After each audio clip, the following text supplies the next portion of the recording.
Breaking the Silence, a candid interview with Karen Comba, author of The Snipers We Couldn't See. Welcome to an inspiring conversation with Karen Comba, author of the powerful memoir, The Snipers We Couldn't See. As a passionate advocate for mental health awareness and an internationally acclaimed speaker, Karen is using her platform to shed light on the far-reaching generational effects of severe mental illness. In her book, she gives voice to the quiet kid in school who couldn't cry out for help, painting an intimate portrait of how a loved one's mental illness can define and dictate childhood. She opens up about her journey, marked by pain, but ultimately victorious, providing hope and understanding for others who may be experiencing similar struggles. Join us as we delve into this poignant narrative, explore Karen's inspirations, and discuss her mission to bring mental health issues to the forefront of societal discourse. Don't miss this opportunity to hear from one of the leading voices in mental health advocacy. Subscribe and turn on the notifications so you never miss an episode.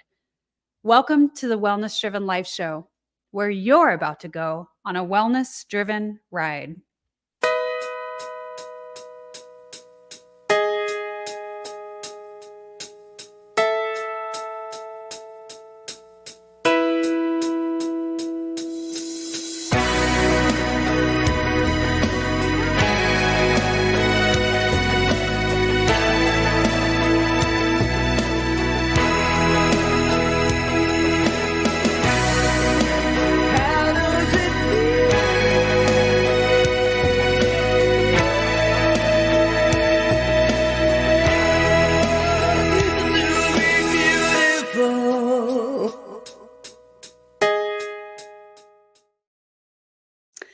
Let me share a little bit with you today about our incredible guest. Karen Comba has dedicated her life to mental health advocacy. She has managed nursing homes and medical offices and has worked directly with those affected with mental illness for years. She was born in rural Nebraska and now lives in Castle Rock, Colorado with her husband, Kurt. She believes in staying in your happy pond and shows up every day to do just that. Please help me welcome Karen. Oh, thank you. Thank you. Thank you, April. And I'm so honored to be on the Wellness Driven Life Show. It's just an incredible honor that you're having me as a guest, and I can share some knowledge and maybe some information with your audience. Thank you again, April. Well, it's definitely our pleasure to have you on the Wellness Driven Life Show, Karen. You have a very incredible story that you've written into word, and you're spreading the news to many, many people across the world. And it is definitely making some impact. So very excited to have you share that with us today. Let's start by sharing with the audience a little bit more about you. Oh, well, let's just get this out there. Grandma's 65 years old, and I love it. And I'm getting my second wind. I live in Castle Rock, and we have grandchildren, and our children are in Nebraska and in Colorado. And I just knew, April, that I had to do something. I grew up, I'm fortunate to be here. I'm very, very fortunate to be here because I know a lot of children that grew up like myself did not make it. They went into addiction and foster homes and homeless and probably had a lot of different things happen to them. So I felt like I was chosen. And my life was, I just thought after my mother left us when I was 29 of suicide, I thought, this is it. We can't be the only family out there. And then being the child growing up with it and not having anybody talk to me about it or say anything or explain to me what was going on with our mother, things happened to me. My self-esteem went away. And unfortunately, I was the victim of my mother's wrath of her illness. And so I became a very silent child, a scared child, didn't feel loved. So in turn, the child doesn't thrive. And the reason I've started this journey, April, again, thank you for having me, is if the children don't get help, they'll go their whole life as I did. I struggled my whole life, and it's in my story that it never went away. My pain, my self-esteem, my struggling through life and always not feeling like I was good enough, followed me all the way till now. And that's why I decided, my gosh, there's a solution, and everything there is in life, there's solutions. And that's what I'm bringing to the world right now. So, Karen, I would love to know, what are some of the solutions that you've been creating? You know, you talk about really being able to reach the children who are experiencing this, getting to them before they have reached their teens or their adulthood, where it's much more challenging. As we know, it's much more challenging to navigate and take hold of the experiences we had in childhood and to be able to manage that effectively to become effective adults. Right. I'm still working on it. It's a Yeah. continuous thing, right? Right. But when we talk about reaching the children first, how are you doing that? Especially, if they're in the situation, they're with their parents that, have the mental illness. How do you reach them? Well, this is new, so it's very good that we're talking about it. I formed a group now where it has doctors and professors, and actually a president of NAMI, which stands for the National Alliance of Mental Illness. Every state has a NAMI, so you need to Google that if you need any help with mental illness, or it's in your home, or you need any help. You go ahead and Google that, and there's a lot of information there to help. What we're doing. Tell me again, Karen. I'll write it in the description. Yes, it's NAMI. It's NAMI, and it's national, and it's in every state, and every state has a NAMI, program, and there's numbers and there's information, and everybody can go there for help. What I've started, it's going to take a little bit, April, if you will. We're putting together a program for children, for the youth, and for the parents and the educators, because you can't help, the child has to go through someone to get that help. So it's a bit of a journey, but if people keep following me, we're in the middle of it right now, and we're trying to develop programs now for the children and the parents, because Karen's parents go, what if my child has it? So this is kind of touching on everything.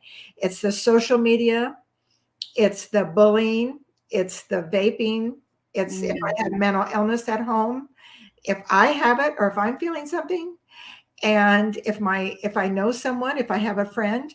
So we're going to touch base on every, if we can help these children. What's new now that I'm 65, I tell everybody, if I would have been 11 and 12 and someone reached me, the difference is we didn't have social media then. Now we have social media. That is really a huge part of our children's lives. And so we can go through that social media because every child has a phone. Yeah. And that's as far as I can go with it, because we're in development process right now. But what I do is I go speak to high schools, and I spoke to 10,000 children in Africa in 10 days, but colleges and high school and grade schools. I have to be very careful when it's grade school, take very good care of them that way. But I bring up mental health, and I explain what it is. And you cannot believe the hundreds of emails I get thanking me, because they just want someone to explain to them what's going on with their friend, their parent, their guardian. They start reaching out. They're reaching out about social media. We have to address everything, and including if we can reach them children early, I can't imagine how many school shootings maybe possibly we'll be able to stop. I love that. Karen, you are definitely a part of this.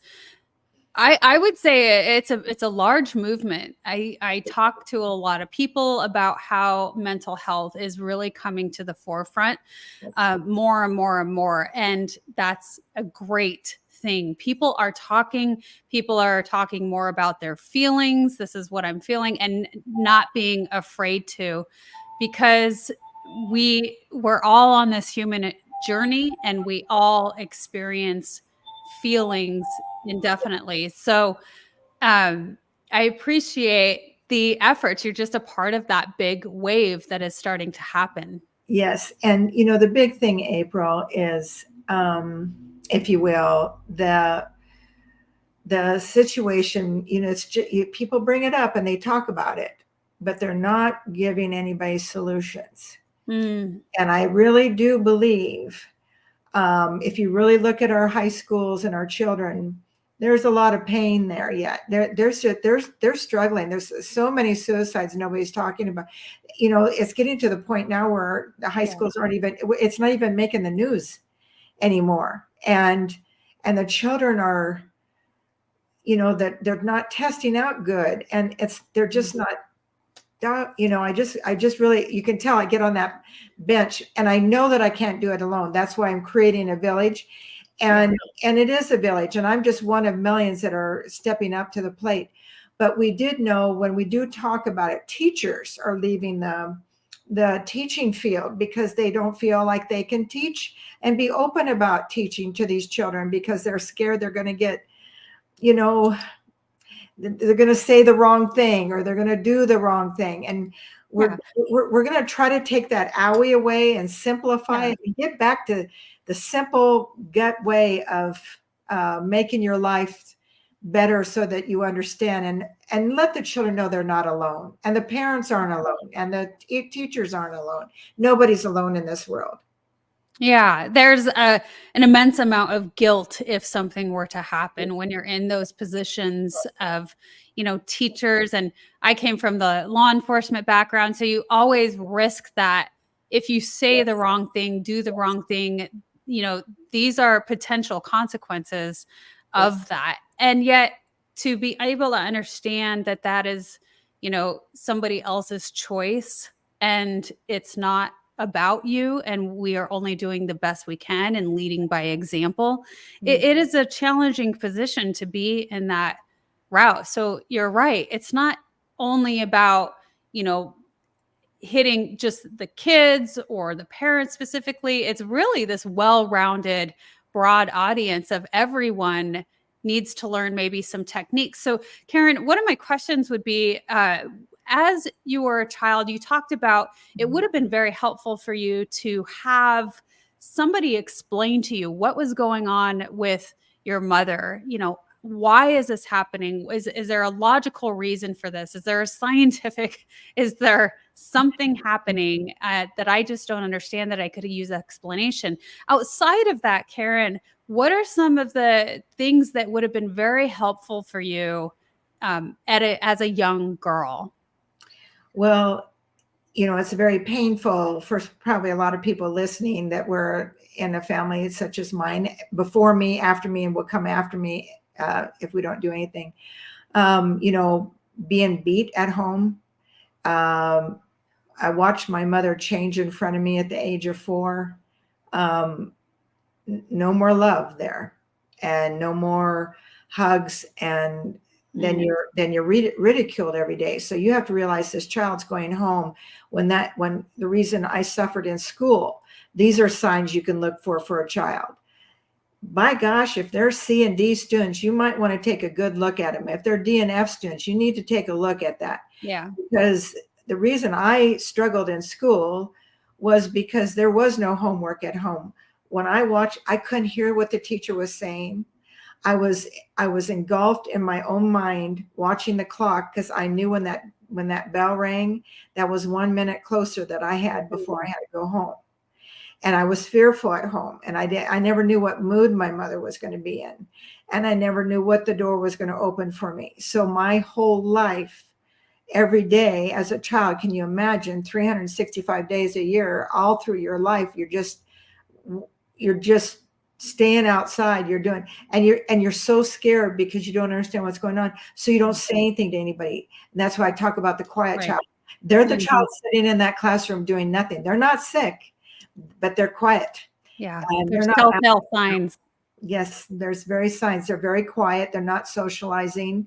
If they are socializing, they might even be the class clown. They might be the D and F student. But we're going to try to expose, make it simpler, is give that child a place to go, give that child a place to ask questions, give that teacher going, thank you for helping, because they're busy enough. Teachers have enough on their plate. They're trying to teach your child. They didn't sign up to be a psychologist. That's not their expertise. And I can see why it's painful for them, because they have such love for children. My mother was a teacher, and they love them children, and they just, they only got so much time on their hands. So we'll see if we can't do anything, but there is signs of that child. I've had a lot of people reach out. There's a lot of grandparents now raising children that, Yes. because their children are mentally ill, or something went sideways. So they're on addiction, or something's happened. So now the grandparents are becoming the parents. Yeah. And they're reaching out going, do I give the child back? Do I just let the parent visit? It's a huge thing. What's so beautiful is we are putting it out there, and there is starting to be help. And I think the world would be such a beautiful place. People talk about climate change, and I always say this to them, we better get after these kids first, because there won't be any worry about climate change if we don't save these children that are going to be living in it. Mm. And who knows, maybe the child that we save has got the answer to a lot of questions, or they've got, what if they want to be the next best waitress or banker? I don't care. I never say president of the United States, because I think that's lame. Who can all want to be the president? They don't all want to be president of the United States. So I always say, what if they just want to be the best plumber? But because they're not getting any help, April, they're not thriving. I did not thrive when I got out of school. I didn't even know who I was. So you don't even know who to become.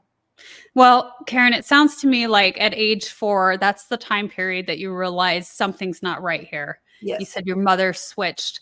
Now, when was the time when you started realizing that you could start taking back control, and there was things that you could do to apply to really start becoming you? Well, unfortunately, I went through high school and everything. I just basically was a survivor, April. So nobody talked about it. So you just turn to sex and alcohol and things like that, because you want and love so much that you'll almost do anything to get that hug. Yeah. That's another thing that has to be aware. Yep.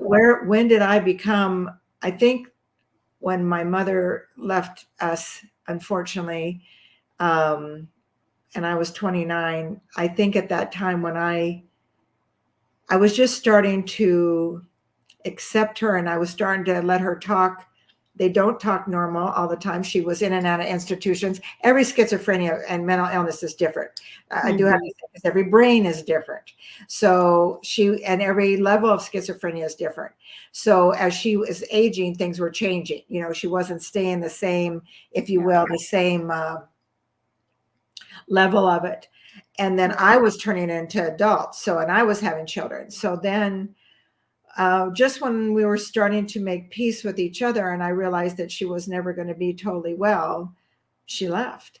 So that's when I decided that, I don't know, I just really felt for 30 years or over 20 years, I told everybody I'm writing this book. And because I know if I didn't do a platform, nobody would know I knew what I was talking about. Yeah. So I knew I had to do it raw and real. Now, there is some chapters I've left out because I didn't want the abuser to get any kind of gratification out of it. But I do feel that that's when I decided that I had to do something, and children became, because of me, I thought I've got to do something in this world. It took me 12 years to write that book. I kept shelving it because I had to keep reliving it. And then it's hard. Well, it is. And I had a beautiful editor. And she would have to get after me, and she'd say, you have to quit protecting your children and your husband, and you need to start telling this world how it really is. And she'd make me get real. She never wrote it for me. Everything in that book's me, but she would make me dig deep. And so that's when I knew that. And now I've had over 15,000 emails of people's stories all over the world. And it doesn't change, April. People may have a different language or a different setting at home, but it's all the same. Yeah. Well, I do like that you put into the perspective of, the life of a schizophrenic. It's not always the same. As you said, age 4, there was a switch, and then it's kind of this up and down.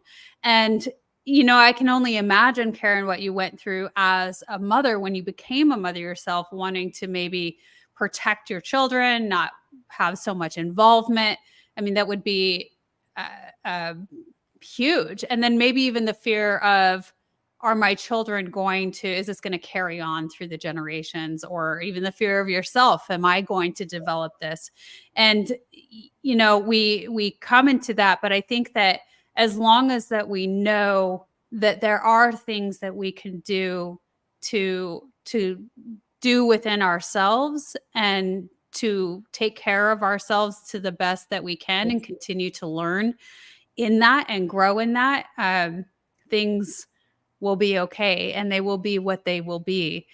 So I want to go into our first commercial, and when we get back, let's continue this conversation. Absolutely. Stay tuned. Are you a practitioner or a coach listening to this? If so, I would love to ask you, do you use hypnotherapy in your practice working with clients? And if not, would you like to? The power of hypnotherapy is limitless. And so often we experience our clients struggling to reach their goals. It's because they're coming up against their own brick walls and getting stuck. But you can help them through the power of hypnosis break through all of that, working with their unconscious mind to put the suggestions in, to have them taking the action to achieve the results that they want. They are thrilled with your coaching techniques. They're getting the results they want. You feel amazing because you are helping your client get the results they want. It's a win-win. And another win is that it's an added revenue stream for you in your business. So if you like the feel of helping your clients get the results they want, if you like the sound of that, then definitely reach out, Melissa at yourguidedhealthjourney.com, or click the Linktree link below for my Unlimited Power of Hypnosis class to learn more. It's a weekend designation program that I teach, valid in 42 countries. You write an exam after taking the experiential course, and you can be admitted to the American Board of Hypnotherapy and start using hypnotherapy one-to-one with your clients and have them achieving the results they want. So welcome back, Karen. We are on this journey of childhood memories, all of the things where it really afflicts us in so many ways. And as we finally start to come out of that and realize that these are the things that happen to us, we don't want it to happen to anybody else. So it brings us to this point where we are really able to serve others in a beautiful way because of those experiences. So that's definitely what you are doing right now. And I want to dive a little bit further into when you come into your adulthood, the things that you started to do and see in order to really start self-care, start self-loving. When were those times? What was it like for you? Well, thank you, April. Again, thank you for having me. It's one thing I will address with everyone out there. The child never quits loving that mother or that father. They just won't. And so when I had my children, and it's in my story, and I'll let some of the story out for everyone, but the reason I had children is because I wanted someone to love that I could call my own. And I had them early because I just wanted something that I could call my own. So then I love my mother, but I didn't keep my children from my mother. We're in a small town, and it's a farm community. And I had to help my father. I actually stayed around and ended up helping my father with my mother because I just felt like I needed to stay there and help and be with her. And then my empathy started for her. And of course, she left me early. So that left me, people say, well, after your mother passed away, did everything go away and you started healing? Absolutely not. In fact, what had happened to me through my whole childhood did not leave because mom left. So I was left to go through my life. So I will actually tell you at 65, I can tell you I was in my 50s before I realized that I could start loving myself. And so that's the impact I have with people, is I don't want you waiting until you're 65 to tell me that you've made it. I'm glad everybody made it, but I am saying there's people that get it onto addiction and everything because they didn't make it. They weren't lucky like me that to be sitting here. They're not doing as well. And it was because of mental illness. A lot of times when you talk to people that are in foster or homeless or really struggling with addiction, sometimes you find out there was mental illness in their home and they just never got over it.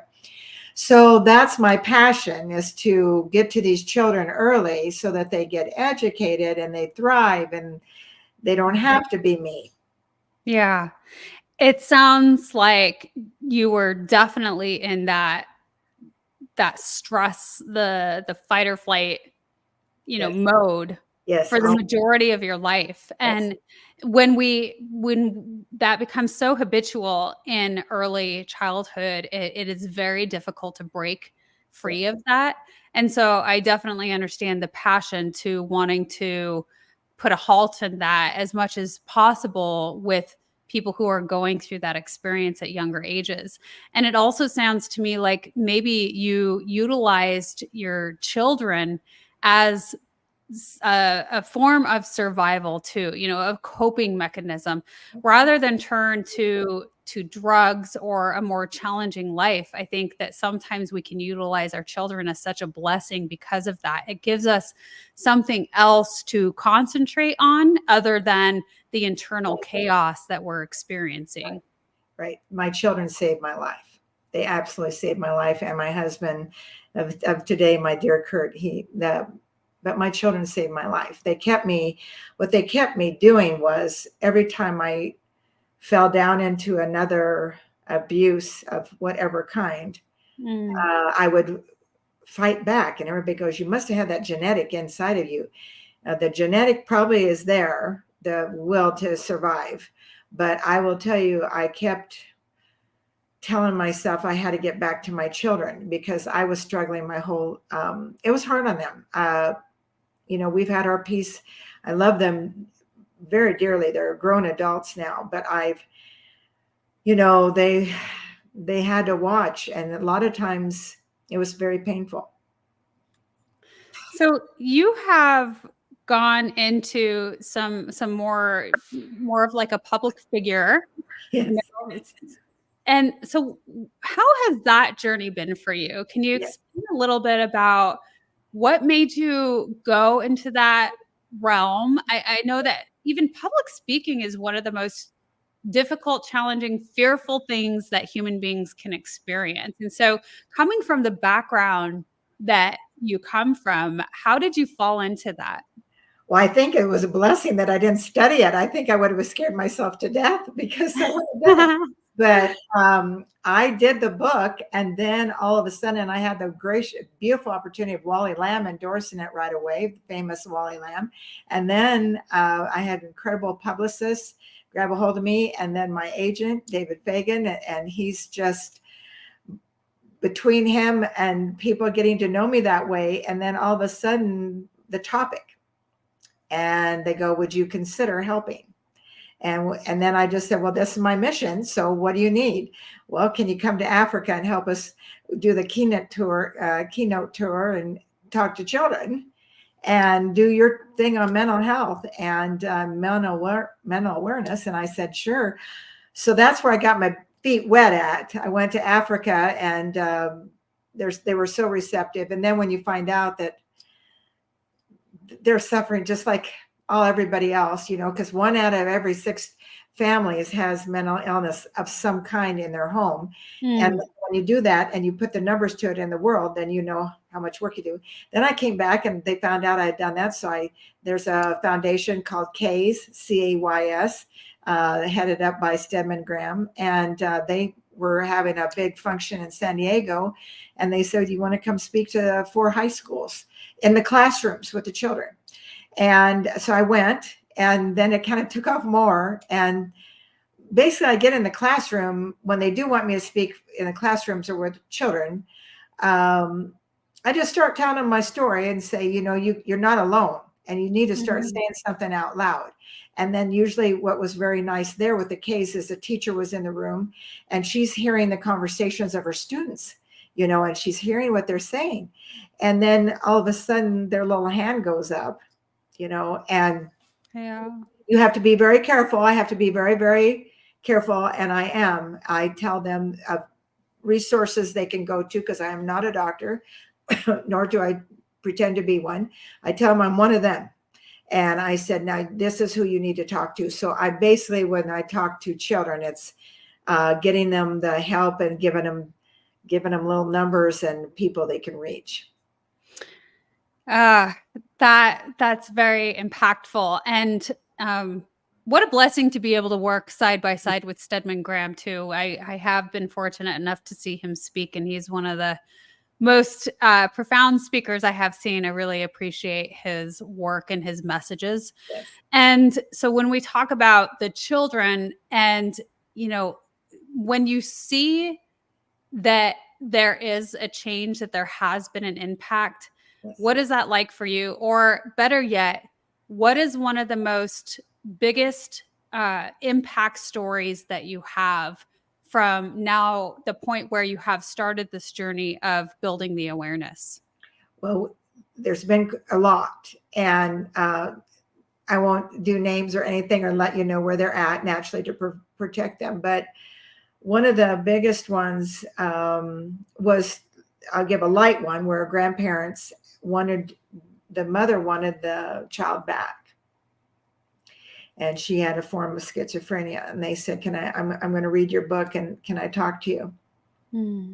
After they read the story, they said, well, I think we'll keep the child, and then kind of help the mother. We need to help her get on her feet and get going a little bit better. Then people found out the levels of schizophrenia. I have one of the most ones few that have dropped me to tears. One was a teacher calling, and she thanked me and told me never to give up. And she started crying.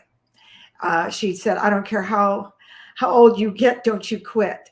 And you get these programs done. She knows what I'm doing. A lot of teachers know what I'm doing right now. They're very supportive. I said, just hang in there with us. We'll get it done as soon as we can. We're working every week on it very hard to get this programs done. They'll actually be, and then it'll be a big thing. If people just follow me, they'll figure out where it's all going to happen at. But that was the one that dropped me for the teachers. The other one that dropped me was this lady reached out and she said, I think I'm hurting my daughter, and I think I have schizophrenia. And I think that I'm doing this, and I don't know what to do. So I had her reach out to her family, and the family knew that she had issues. And long story around, after 30 messages and countless texts, thanking me for being there for her. And she made the family read the book because she told them she had that. Wow. And so in the long story, the child's thriving, because now grandpa and grandma are involved. The relatives are involved. They're respecting the mother, because she said, I know that, because they come in and out of schizophrenia, some levels of it. They don't just stay. I can joke about it because it was my mother. Some people say you can't use the word crazy. Yes, I can, because my mother was. And that's how a child looks at it. A child will say, my parents crazy. They're just, because they don't make no sense to them. Yeah. And so they don't stay there though. They come back to you. And so when she was come back, she would reach out to me. There's horrifying stories where a child reached out. She wanted my help because she said that her mother didn't believe in feminine products.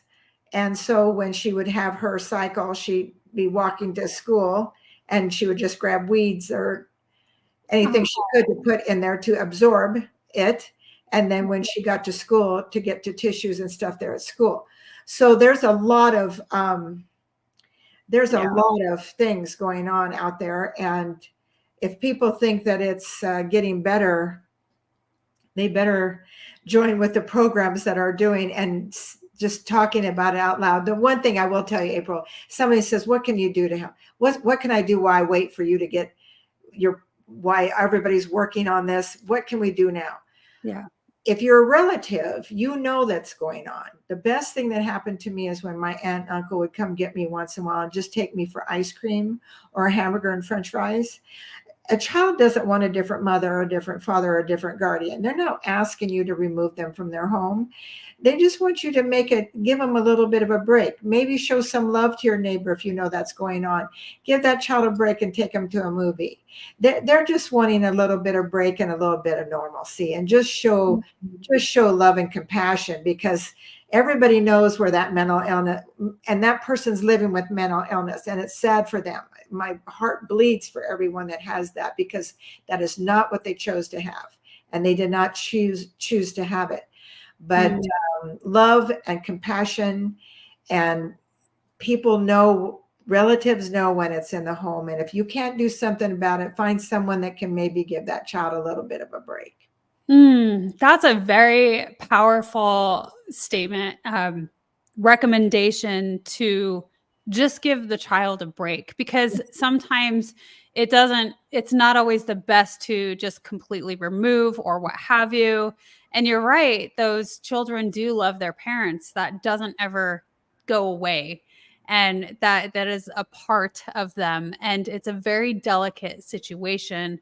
And so that's very, very impressive. I love that you offer that piece of advice to just give them a little piece of normalcy, on top of, as we continue to go through and make the changes and the awareness, with the societal standards and how we navigate this evolvement as a species. These are the things that can help. So that being said, also, Karen, how do you feel? Because to me, your story is what has truly made the biggest impact. What would you say to those, about sharing their stories? Is that something that you advocate for? I do. And believe it or not, I have the Karen Comba haters out there. You shouldn't have done that. Sure. They need to get their mind bigger and opened up. And that's not against them.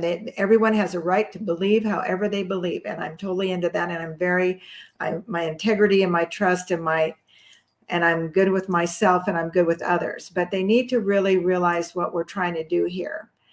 I had to expose my life to the point I didn't really want the world to know about everything, but I know if I didn't do it, nobody would listen.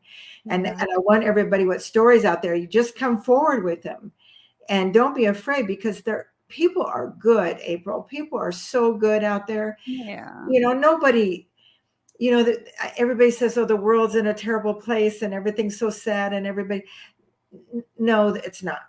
There's beauty. That people are good. I know that it seems that way some days, but really take a look at everything. People are good, and just with a lot of compassion, and learn about it and Google it and reach out and do something about it. The main thing is say something. So you ask should they say something? Absolutely should. I'm not saying everybody can write a book. It's very hard. It's very difficult to write a book. I appreciate all authors out there in the world. It's very difficult to write a book when it's on a subject that is yourself. Yeah. That's why it took you 12 years. Because sometimes I thought this is the stupidest idea I've ever had. And you have to relive it, like you said. It's very, very difficult. It's like nobody wants to go there. It's so much easier to bury it and to keep moving forward. But I think that there's such a beauty and power in really doing the work to dive deep into that. And so what was that like for you? Do you feel that the process of writing in and of itself was healing for you?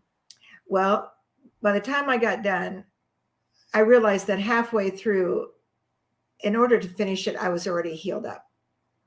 And about halfway through, April, to be truthful, is when I said, this is it for the rest of my life. I'm not quitting. And I want the kids out there and parents and teachers to know out there, the group and people that are with me now, there's no end in sight. We're not quitting we're just not going to quit until the Lord says we can't do it anymore.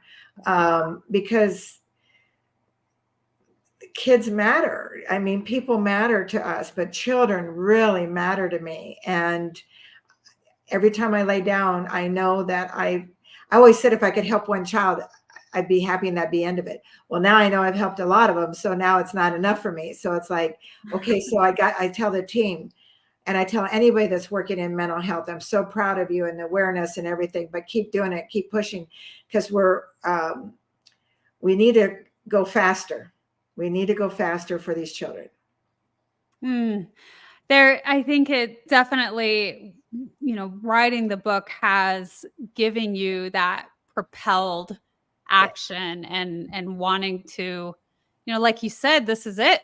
I'm full speed ahead. Yeah. And this is my purpose, and I'm not going to stop until I'm done. Right. And there's such a beautiful, powerful aspect of you in that, Karen. Oh, well, I love you for that. And I always get teary-eyed because I love being here and sharing with you, and you're having such a beautiful conversation with you. I always get teared up because I think about all the kids out there, and I know they're just inside. I just remember being that child, wishing someone would intervene or come tell me what's happening here. And so, my prayers are deep, and my arms are open, and I just tell the kids, while you're waiting for me, just start saying it out loud. Nobody knows what's going on in here unless you say it out loud. And so that's my biggest thing. I said, say it out loud. Someone will hear you, because I can only get to you as fast as I can. And I'm one person, but my group's big. And, but if the child says it out loud to you, I always tell everybody, listen, because they're holding in a lot. Yeah. Yeah. Well, we'll go into another commercial. And when we get back, Karen, I would love to know a little bit more about what are the connections that you're making? What are some of the things that you're seeing that really gives you this bright hope for the future that is really going to impact more lives? Stay tuned. KimJacobsConsulting.com. People say opportunity knocks on every door. Right. No. Opportunity stands by silently waiting for you to recognize it.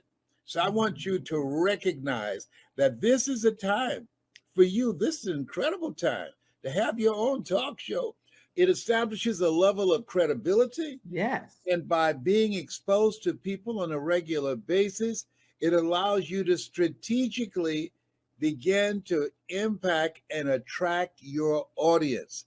She can take you in a place in yourself that you can't go by yourself. So go to KimJacobsConsulting.com. That's KimJacobsConsulting.com. Did I say KimJacobsConsulting.com? Yes, you did. Very good. Make sure you go there and sign up for the coaching, and we're looking forward to working with you. You have something special. You have greatness within you. I love that. Les Brown, you have greatness within you. Yes. Don't forget that. And so, Karen, when I picture people who are really wanting to make big movements, right? They have this idea, they have a passion, a drive within them, and they want to make a big impact. Now, so much of it, the beginnings of that is, okay, well, how, who, what, when. So what are some of the connections that you have been making where you start to see what other people are doing out there? What are some of the things that are already happening? And what are some of the things that you project in the future? Well, thank you, April. The biggest thing is Jason Hopkins. He's the president of NAMI for Arapahoe County here in state of Colorado. I'm so honored to call him my friend. Watching and listening to Jason of everything the National Alliance for Mental Illness is doing out there, and the connections, when you Google that and you see everything they're doing, and for the children, for the adults, for anyone that is struggling. And it's just, and the programs that they're starting to develop is incredible. When I was in San Diego, I was fortunate to meet a professor of a college. She teaches teachers. And so she's part of the team now. So Susan and I connected. It was because I said it out loud. And then all of a sudden, a doctor reached out to me because I said it out loud. I do belong to Top Talent Agency with David Fagan, but he offers this incredible 3-day event free all the time. And so I was always on there, and now I'm a judge, and now I'm getting ready to start my own TV show, live the Karen Comba show. We'll be starting that soon. Through everybody I meet, I found I believe nothing's by accident. And when I started saying this out loud, like I've listened to Les Brown, and I've listened to everyone keeps spreading my name. And then I find they'll call me up and go, can you be on this? I just keep meeting these people that are making changes. What they're doing is they're talking like you, wellness driven. The show I was on yesterday, we're talking about fitness and health for women over 40. Well, what tied into that, you can't be wellness if you don't have your mind right. Yeah. If someone's not good in the mind, they need help. I mean, everything, your body and everything functions with your brain. And everybody's brain is different. So it's led me to doctors. It led me to, I didn't just start this. I've been studying this for 20 some years, talking to psychologists along the way. My mother was put in institutions back then when it was the thing to do. She'd be there 6 or 9 months. So I visit regional centers. Now they don't keep people, if they get admitted, they can check themselves out the next day. So I visited with a lot of homeless people. I think that's been my best.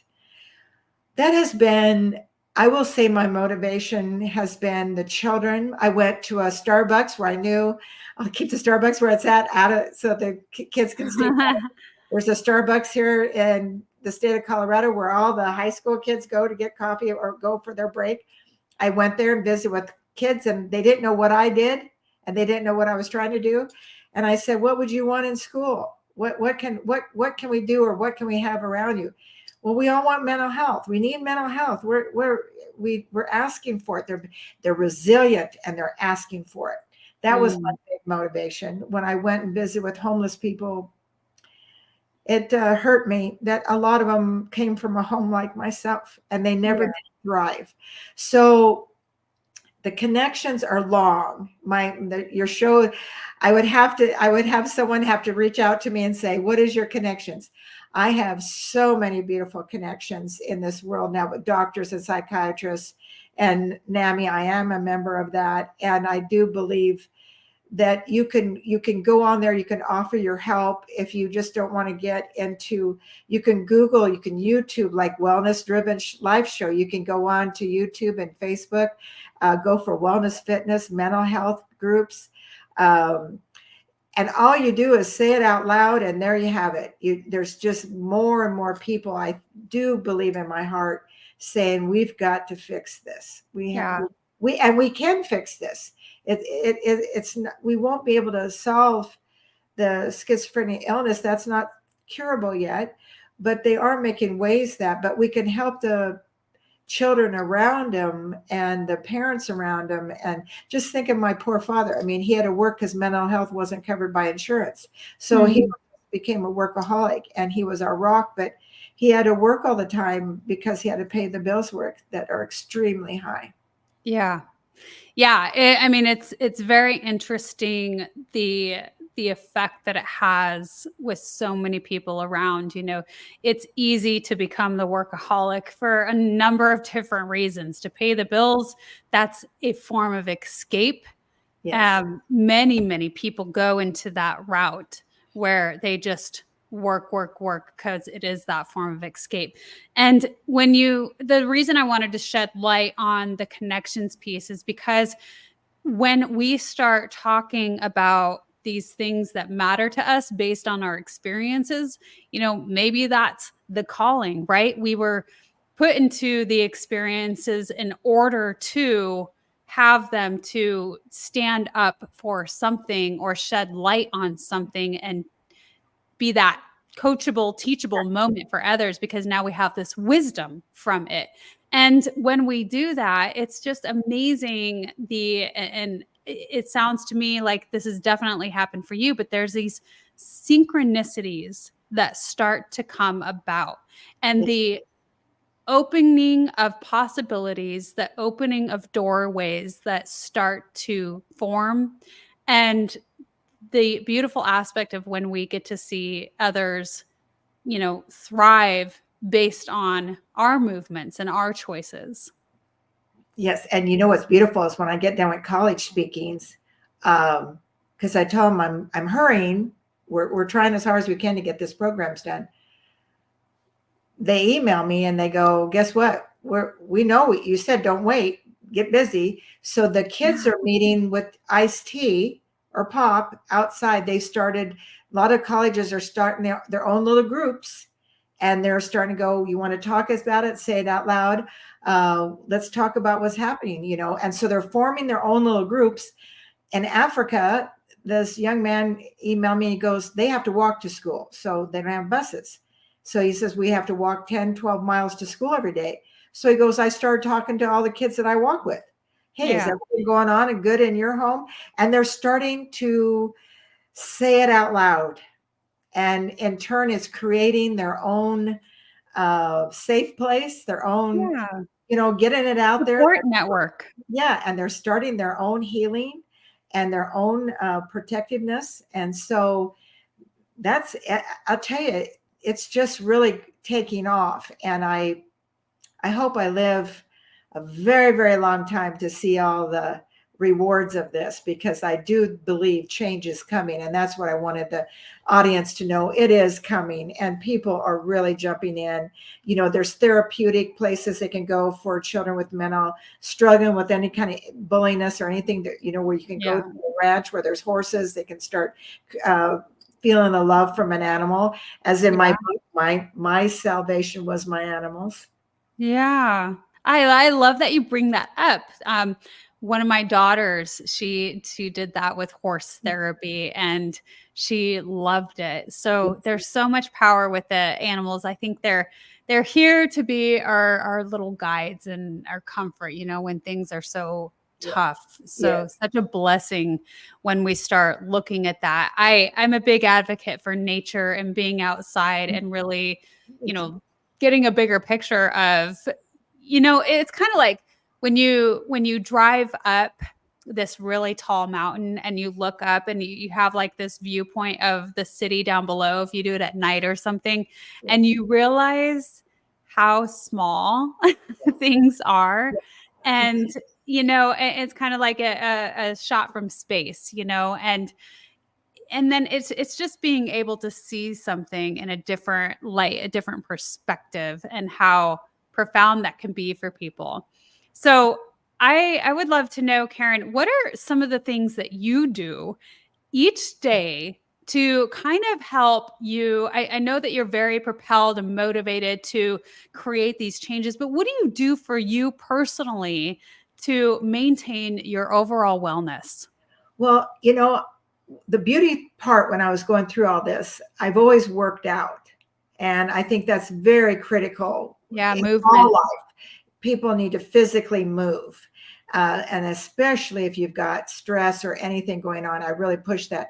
So I won't say the name, because then you're pushing advertising, but I do get on my bike every day. And I take a walk with our little dog that we rescued from the light rail. So we take her. And so eating correctly, I do that. I do pray to my Lord. I tell everybody has their worship. I do have my moment with my God every morning, and thankful. I'm very advocate about brain aneurysms. I was supposed to pass away 2 years ago with a year and a half ago of a brain aneurysm they found.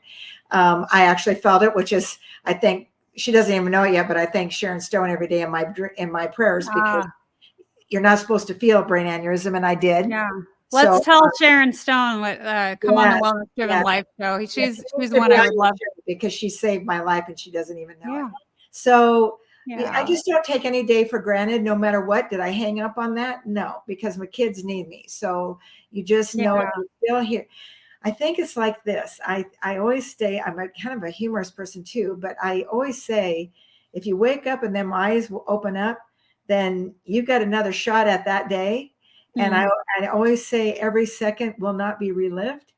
And this isn't a dress rehearsal. You only got one shot. Make it your best shot. And I don't care if it's just going, and if you're, whatever you do in your life, enjoy it, put a smile on, try to make somebody else smile, and help out each other and love each other. I always end up with my belief that the world's a better place because everybody's in it. Yeah. I love that. And thank you for sharing those tips and tricks. My husband likes to say motion creates emotion. Yes. So the daily movement is really, I feel, essential and key part of maintaining overall wellness. And I didn't know that about the brain aneurysm. So thank you so much for sharing that piece of you. So Karen, I want to make sure that the audience knows where to find you. And so I have your website shown here. It is also going to be in the description below. Please check that out. You know where to find her. You can see her social media links. It is www.karencomba.com. That is KarenComba.com. So, Karen, what are you most excited about next? What's the big next? I know that you have this show coming, you have this big platform and project. Yeah. Is there something that you're just the most thrilled about? I think they're both equal because I'm going to bring help all the way around. So that's, other than living my life and loving my family and spending as much time with them as I can, I just can't wait till I get this in the hands of children and parents and educators. That's going to be it for me. The show is going to be so much fun, and we're going to bring so much education and fun to everybody, and make it lighthearted and truth. And I'm very adamant about truth, and no politics. There won't be any on my show, but I will say this.